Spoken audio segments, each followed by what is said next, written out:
پہلی آیت یاسین، دوسری آیت میں اللہ پاک نے قرآن حکیم کی قسم کھائی اور قسم کھا کے فرمایا کہ آپ صلی اللہ علیہ وسلم رسول برحق ہیں، آپ کا راستہ بالکل سیدھا ہے، اور جو آپ کے پاس کلام الہی ہے، جو قرآن مجید فرقان حمید ہے، یہ اللہ رب العالمین کی طرف سے نازل کردہ ہے، اور آپ اپنی قوم کو ان ہدایات کے ذریعے یعنی قرآنی ہدایات کے ذریعے ڈرائیں جن کے بڑوں کے پاس کوئی ڈرانے والا نہیں آیا، سو وہ غفلت میں مبتلا ہیں۔ یہاں ایک اعتراض اٹھایا گیا کہ اس سے کیا مراد ہے؟ تو مفسرین کرام نے فرمایا کہ حضرت اسماعیل علیہ السلام کی یہ اولاد ہیں، اسماعیل علیہ السلام کے بعد یہاں پہ کوئی پیغمبر نہیں آئے تاکہ رسول کریم صلی اللہ علیہ وسلم تشریف لائے۔ تو اب جو بیچ کا دور ہے، اس میں اگر ان کے پاس کوئی پیغمبر تشریف نہیں لائے، یہ مطلب ہے، تو پھر یہ لوگ اگر گمراہ تھے تو ان کا تو کوئی قصور نہیں۔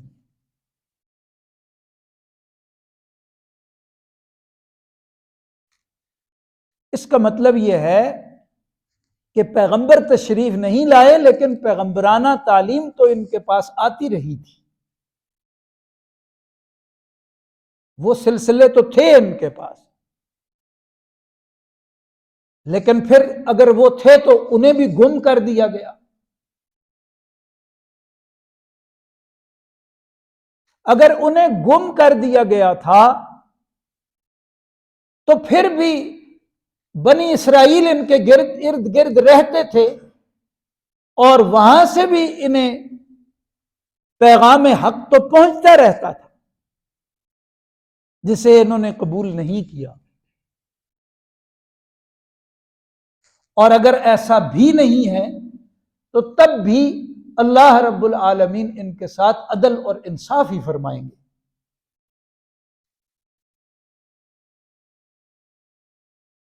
اور اس میں سادہ سی بات یہ ہے کہ جس کو تم نے صحیح سمجھا تھا اس پہ تم نے کتنا عمل کیا ہے۔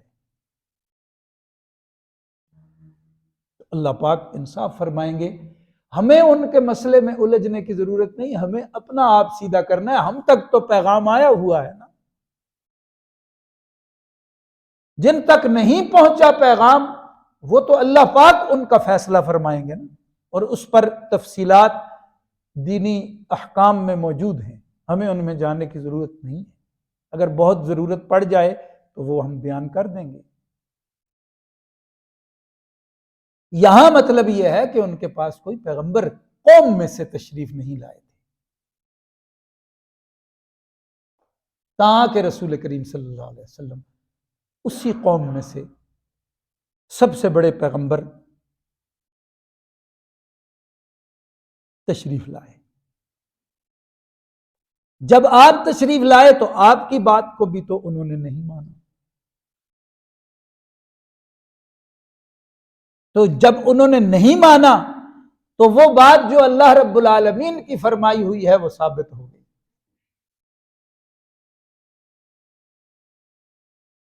کہ اکثریت ایمان نہیں لائے گی تو نہیں لائی، جب ایمان نہیں لائے تو پھر یہ بھی طے ہے کہ ان کو بحیثیت مجرم بارگاہ رب العالمین میں جکڑ کے پیش کیا جائے گا۔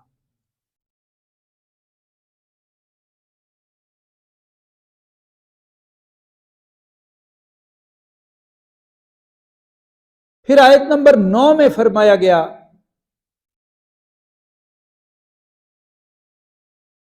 کہ انہوں نے اپنے ظاہری اسباب خود تلف کر دیے، جہاں سے ہدایت کو وصول کرنا تھا انہوں نے انہیں مسدود کر دیا، تاکہ پھر ہم نے بھی ان پہ اندھیرا پھیلا دیا، اور اب دل کی نگاہیں ان کی اندھی ہو چکی ہیں، جن نگاہوں سے پیغام حق کو پہچانا جاتا ہے وہی اندھی ہو گئی۔ اب انہیں ڈرانا نہ ڈرانا یہ برابر ہے۔ ایمان نہیں لائیں گے۔ آپ صلی اللہ علیہ وسلم کی جو بات سنیں، آپ کی بات کو جو مانے، آپ کی ترتیب کو جو اختیار کرے اور اللہ رب العالمین کو بن دیکھے مانے، اس کے غضب سے، اس کی پکڑ سے جو ڈرے، بس آپ انہیں برائیوں سے روکتے جائیں، برے انجام سے منع کریں۔ جو نہیں مان رہے ان کو رہنے دیں۔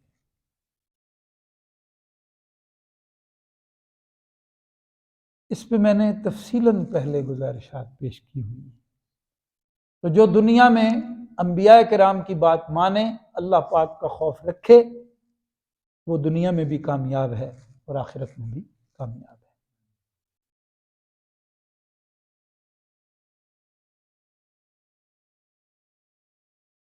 جو رکوع کی آخری آیت ہے، آیت نمبر 12، اس میں فرمایا کہ زندگی بھی ہم ہی دیتے ہیں، موت بھی ہم ہی دیں گے، اور یہ جو دارالامتحان میں کس نے کیا کیا ہے، یہ حساب کتاب بھی ہم نے رکھا ہوا ہے، لہذا جزا و سزا کا فیصلہ بھی ہم ہی کریں گے۔ اس آیت میں دو طرح کی باتیں آئی ہیں، ما قدموا و آثارہم۔ ایک وہ ہے جو انسان اپنے اعمال اللہ پاک کی بارگاہ میں پیش کر رہا ہے، اس سے بھی وہ کامیاب ہو سکتا ہے اگر وہ ٹھیک ہے۔ اور ایک وہ ہے کہ اپنا وقت پورا کر گیا ہے لیکن کچھ ایسے کام کر کے چھوڑ گیا ہے کہ بھلائی کے سلسلے اس کے اعمال سے جڑے ہوئے۔ خود بھی ایسے کام کرو، یہ پیغام ہے کہ جس سے اللہ پاک کی بارگاہ میں تم کامیاب ہو جاؤ، اور جب دنیا سے تم رخصت ہو جاؤ تو ایسے سلسلے چھوڑ کے جاؤ کہ تمہاری نیکیوں کے کھاتے میں وہ نیکیوں کا تسلسل بڑھتا رہے۔ اس کے بعد پھر یہ دوسرا رکوع آغاز ہوا تو اس بستی کا ذکر آ گیا۔ دو بھیجے،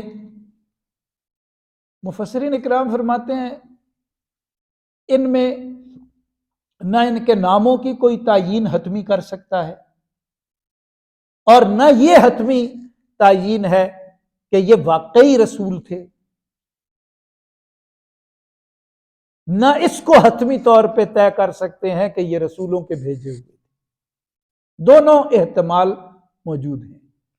تو جن ناموں کا ذکر آتا ہے تفسیری روایات میں، تو انہوں نے فرمایا جو پہلے دو آئے تھے، ایک کا نام شمعون تھا اور دوسرے کا نام یوحنا تھا،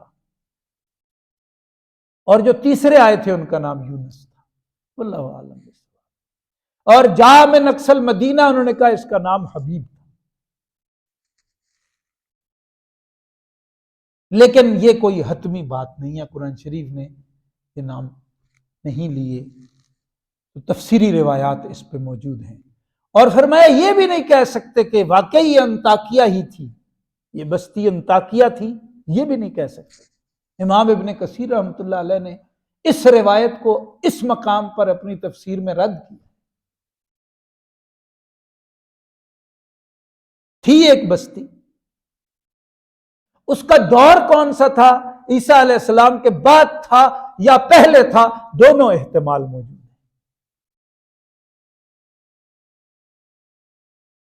تو ایسا انداز اللہ پاک کا کس حکمت کے تحت ہے؟ تو فرمایا حکمت یہ ہے، نہ کسی جگہ کا یہاں پہ ذکر مقصود ہے، نہ کسی فرد کا خاص کہ یہ بندہ ہے یہ مقصود، اصل جو بات ہے وہ پیغام ہے، کام ہے۔ شخصیت کو ڈسکس کرنا مقصود نہیں ہے، کسی مقام کو زیر بحث لانا یہ مقصود نہیں ہے، اصل جو عقائد اور اعمال کی زندگی ہے اس کی اصلاح مقصود ہے۔ اس لیے اللہ رب العالمین نے یہ لہجہ اختیار فرمایا۔ پہلے دو بھیجے، ان دونوں کی تکذیب کی بستی والوں نے، پھر اللہ پاک نے تیسرے کو بھیج دیا، وہ تینوں آئے تو تینوں کو بستی والوں نے جھٹلا دیا، بستی پہ تنگی کا ماحول پیدا ہوا، انہوں نے کہا یہ تمہاری نحوست ہے، اب ہم تمہارا معاملہ تمام کرتے ہیں، تمہیں سنسار کرتے ہیں۔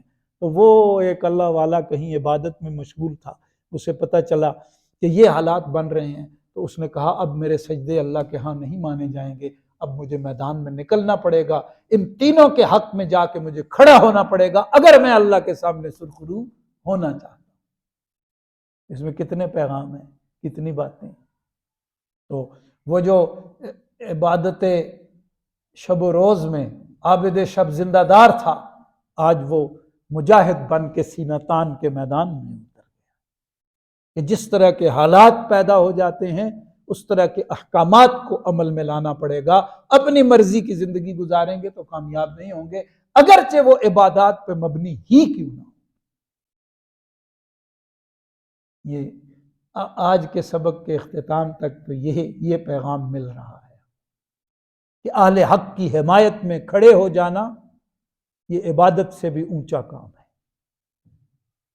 اس میں بہت ساری وضاحتیں ہیں، اگلی آیات میں انشاءاللہ سبق پڑھیں گے۔ مختصر خلاصہ میں نے عرض کر دیا ہے، اللہ پاک قبول منظور فرمائے۔ درود شریف پڑھ لیں۔